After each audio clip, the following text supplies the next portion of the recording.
आता लग्न होऊन 1 महिना पण नाही झालाय.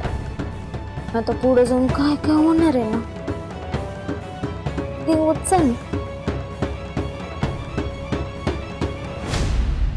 आमच्या शाळेची फाईल कुठपर्यंत पोहोचली हो? आणि अलॉट झालेली जमीन?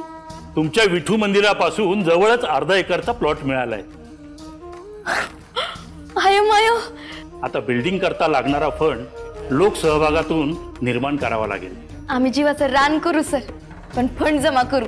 पण तुम्हाला हे सगळं पुढच्या 6 महिन्यात करावं लागेल, नाहीतर सरकार तुम्हाला दिलेली जमीन परत घेईल.